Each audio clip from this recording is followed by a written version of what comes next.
Central American Caribbean Association ha organizado a competencia anual de UANA, Unión Americana de Natación.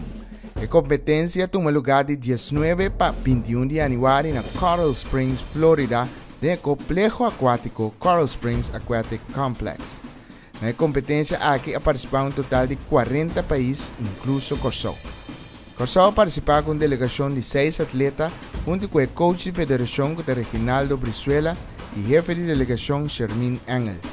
El atleta que ha participado es Shadei Narcisio, Mauricio Payne, Samantha Van Vuren, Jeremy Garibaldi, Michael Engel y Issacar Paula. Nuestra cerveza con los atletas han participado en gran forma y casi tour a lograr un puesto de final y te hasta brincas con medalla. Laga nos resumir para el resultado. Shadei Narcisio ha logrado un de 10 lugares arriba 100 metros estilo liber. Arriba 100 metros estilo pecho, él logra salir de 3 lugares. Mientras que arriba 50 metros estilo barbuleta, también le logra medalla de bronce esta de 3 lugares. Samantha Van Vuren, de un total de 52 landadores, sale de 24 lugares. Mientras Jeremy Garibaldi, arriba 50 metros barbuleta, sale de 23 lugares, en 41 landadores.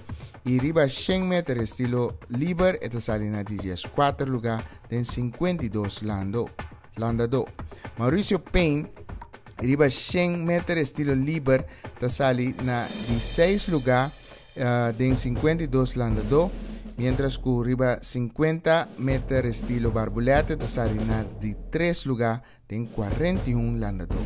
Michael Engel, 50 backstroke, con estilo lomba, sale de 17 lugares, en 31 landadores.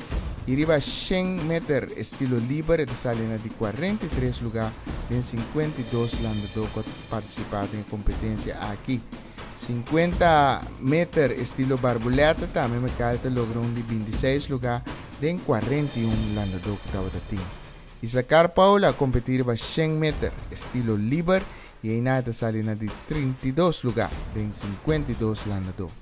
También el equipo de Corsao ha participado en estilo de relevo de mix, camina Humber y Mueta Landa 4 vía 50 y Nanda logra en un 16 lugar en 4 equipos que ha participado. All nos podemos mirar atrás, riba una tremenda competencia y me visa con una competencia aquí Corsao a broma también con los officials camina Nadia Narcisio, Daisy Francisco y Siver Bedrian a fungir como oficial of Nyobisa refri también en pavimento de competencia aquí. Pues Corsao estaba teniendo una tremenda prestación allá en Coral Springs, Florida.